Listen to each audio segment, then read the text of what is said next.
నా పేరు దేవానిరుద్. నేను మామూలుగా జావా మీద ఒక ప్లేలిస్ట్ క్రియేట్ చేద్దాం అనుకున్నాను. దాంట్లో ఇది ఫస్ట్ వీడియో. అసలు జనరల్గా ఈ వీడియోలో ఏం డిస్కస్ చేస్తున్నానంటే జస్ట్ జావాతో ఒక ఇంట్రడక్షన్. అసలు మామూలుగా ఈ వీడియోలో ఏం డిస్కస్ చేస్తామంటే అసలు జావా అంటే ఏంది, ఎందుకు నేర్చుకోవాలి, అసలు జావాలో ఉన్న ఫ్యూచర్స్ ఏంటి, జావాతో మనం ఏమేం రియల్ వరల్డ్ అప్లికేషన్స్ తయారు చేయొచ్చు. And at last of the video మనం అసలు జావా రోడ్ మ్యాప్ అంటే మనం ఈ ప్లేలిస్ట్లో ఏమేమి టాపిక్స్ కవర్ చేయబోతున్నామో ఇది నేర్చుకుంటాము. అసలు జావా ఎందుకు నేర్చుకోవాలంటే, ఫస్ట్ ఆఫ్ ఆల్ మనం ఏదైనా అప్లికేషన్స్ డెవలప్ చేయాలనుకుందాం. For suppose software applications. ఏ సాఫ్ట్వేర్ అప్లికేషన్ డెవలప్ చేయాలన్నా ఒక ప్రోగ్రామింగ్ లాంగ్వేజ్ కావాలి.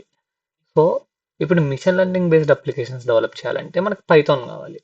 అలా ఒక secure and scalable applications develop చేయాలంటే మనకు జావా కావాలి. అలా ఒక్కొక్క రిక్వైర్మెంట్కి మనం ఒక్కొక్క ప్రోగ్రామింగ్ లాంగ్వేజ్ని వాడతాం అనమాట. ఎందుకంటే ఒక్కొక్క ప్రోగ్రామింగ్ లాంగ్వేజ్కి ఒక్కొక్క స్పెషాలిటీ ఉంటుంది, దానికి ఒక్కొక్క అడ్వాంటేజ్ ఉంటుంది. ఇప్పుడు పైథాన్ అనేది మిషన్ లెర్నింగ్, డేటా సైన్స్, వీటన్నిటికీ బాగా ఆ, తగినట్టు ఉంటుంది అనమాట.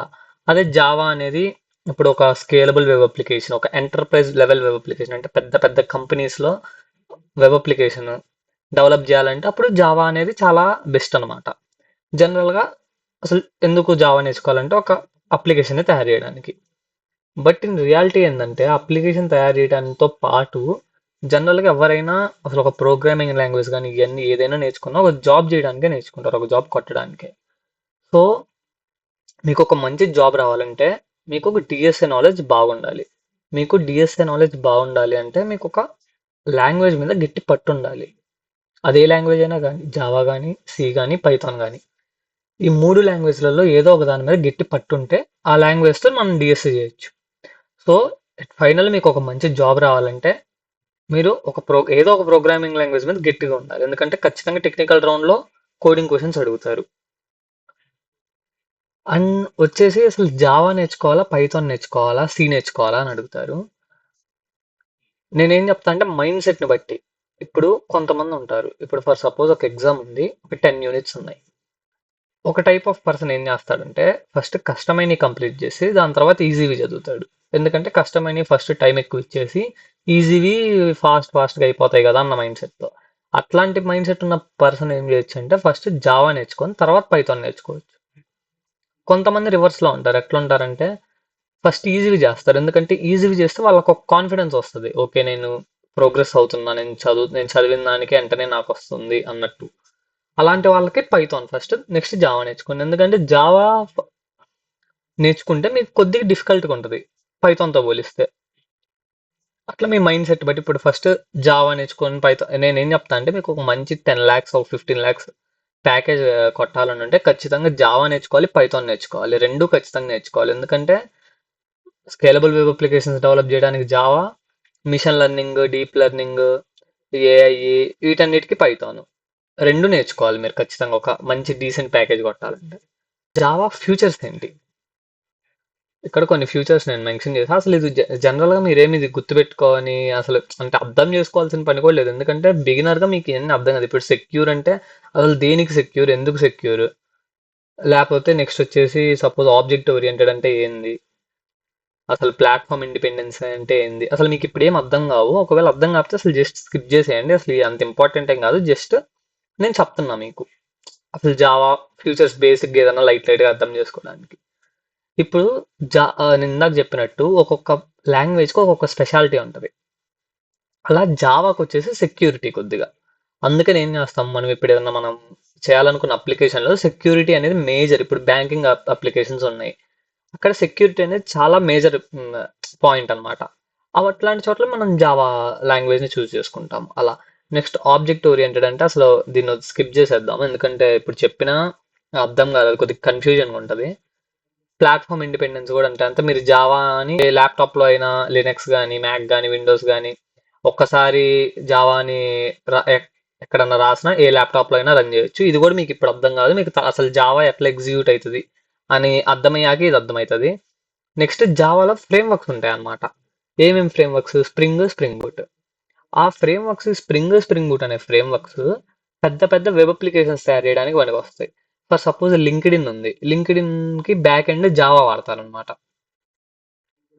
అలా పెద్ద పెద్ద అప్లికేషన్స్ తయారు చేయడానికి మనం ఈ ఫ్రేమ్ వర్క్స్ వాడి ఆ అప్లికేషన్ చాలా సెక్యూర్ అండ్ స్కేలబుల్ వేలో డెవలప్ చేస్తాం. నెక్స్ట్ జావాతో మనం ఒక టూల్స్ కూడా వాడచ్చు, జెన్కిన్స్, జేయూనిట్, మ్యావెట్. అసలు ఇవేమి మీరు ఇప్పుడు అర్థం చేసుకోవాల్సిన పని కూడా లేదు. జస్ట్ నేను చెప్పాలి అసలు జావా ఫ్యూచర్స్ ఏంటి అని చెప్పి మీకు ఏదన్నా ఒక పాయింట్ గుర్తుండడానికి చెప్తున్నా. అసలు ఇవి ఎంత ప్రస్తుతానికి మీకు యాజ్ అ బిగినర్కి ఇవేం అవసరం లేదు. నెక్స్ట్ వచ్చేసి రియల్ వరల్డ్ అప్లికేషన్స్. అసలు జావాతో ఏమేమి రియల్ వరల్డ్ అప్లికేషన్స్ తయారు చేయొచ్చు అంటే, ఫస్ట్ వచ్చేసి ఆండ్రాయిడ్ అప్లికేషన్స్. మన నార్మల్ ఆండ్రాయిడ్ ఫోన్లో మనం అప్లికేషన్స్ వాడతాం చూడండి.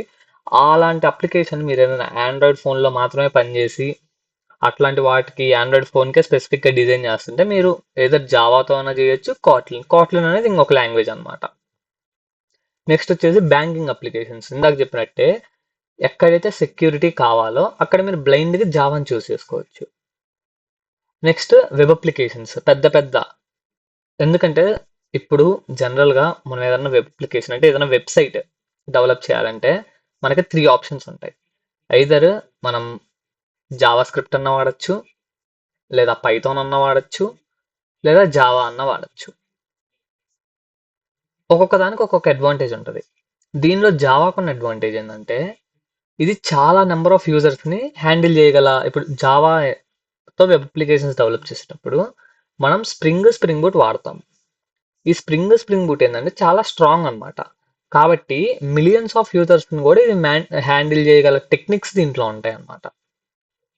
సో లింక్డ్ఇన్ కానీ, ఐఆర్సిటిసి మన ఇండియన్ రైల్వేస్ది వెబ్సైట్ కానీ, యాప్ కానీ, అవన్నీ జావాతోనే డెవలప్ చేశారనమాట ఈ స్ప్రింగ్ బూట్ వాడుకొని. నెక్స్ట్ వచ్చేసి అసలు మనం ఈ ప్లేలిస్ట్లో ఏమేమి డిస్కస్ చేస్తామంటే, ఈ ఇంట్రొడక్షన్ వీడియో ఒకటి చేస్తాము. ఇది ఇంట్రొడక్షన్ వీడియో. నెక్స్ట్ వచ్చేసి అసలు జావాని మన సిస్టంలో ఎలా ఇన్స్టాల్ చేయాలి అదొకటి చేస్తాం. దాని తర్వాత ఇంకా కోర్ జావా వచ్చేసి అసలు జావాలో వేరియబుల్స్ అంటే ఏంది, డేటా టైప్స్ అంటే ఏంది, ఏం మీకు అర్థం కావు. జస్ట్ నేను నీకు ఈ ఆర్డర్లో వీడియోస్ వస్తాయి అని చెప్పడానికి నేను ఒక రోడ్ మ్యాప్ పెట్టాను. ఫస్ట్ వచ్చేసి variables and data types. Next వచ్చేసి ఆపరేటర్స్ అంటే నార్మల్ ప్లస్, మైనస్, ఇంటూ అలా ఉంటాయి అన్నమాట. నెక్స్ట్ వచ్చేసి కండిషనల్ స్టేట్మెంట్స్. జస్ట్ చెప్తున్నా, ఇఫ్, ఎల్స్ అలాంటి కొన్ని ఉంటాయి అన్నమాట. Next loops, for loop, while loop, do while loop అలాంటివి కొన్ని వస్తాయి. Next arrays, strings. ఈ రెండు ఏంటి అంటే బేసిక్ డేటా స్ట్రక్చర్స్ అన్నమాట. ఇవి కూడా డిస్కస్ చేస్తాము. నెక్స్ట్ వచ్చేసి ఫంక్షన్స్. అసలు ఫంక్షన్స్ అంటే ఏంది, ఫంక్షన్స్ ఎందుకు వాడతాము, అసలు ఆ వాడాల్సిన అవసరం ఎందుకు, వాడాల్సిన అవసరం ఏంటి, అలా. నెక్స్ట్ వచ్చేసి ఊప్స్, ఆబ్జెక్ట్ ఓరియంటెడ్ ప్రోగ్రామింగ్. అసలు ఊప్స్ అనేది చాలా మెయిన్ టాపిక్ అనమాట జావాలో. ఏంటంటే అసలు ఈ రోడ్ మ్యాప్ ఫాలో అయ్యి మీరు నేర్చుకుంటే ఈ 8 టాపిక్స్ అయిపోయిన తర్వాత బేసిక్ కోర్ జావా మాత్రమే, అంటే బేసిక్ జావా. దీని తర్వాత ఇంటర్మీడియట్ జావా అని కూడా ఉంటుంది. అంటే దానిలో ఎక్సెప్షన్ హ్యాండ్లింగ్, మల్టీ థ్రెడ్డింగ్ అని, మళ్ళీ ఇంకా చాలా చాలా కాన్సెప్ట్స్ ఉంటాయి అనమాట. అది కూడా అయిపోయిన తర్వాత డిఎస్ఏ నేర్చుకోవచ్చు. డిఎస్ఏలో linked list, array list, hash map, queue, stack అని చాలా ఉంటాయి. బేసిక్గా ఏంటంటే మీరు ఈ వీడియోలో యాజ్ ఎ బిగినర్గా మీరు ఏం వరీ కాకండి, నేను అన్ని నీట్గా నేర్పిస్తాను. ఈ రోడ్ మ్యాప్ ఒక్కటి ఫాలో అయితే మనకి కోర్ జావా, అసలు జావా బేసిక్స్ తెలుస్తాయి. దాని తర్వాత మనకి ఇన్ కేస్ ఫ్యూచర్లో నేను వేరే అడిషనల్ టాపిక్స్ మీద కూడా వీడియోస్ పెడతాను, అవన్నీ లైన్గా అయిపోతాయి.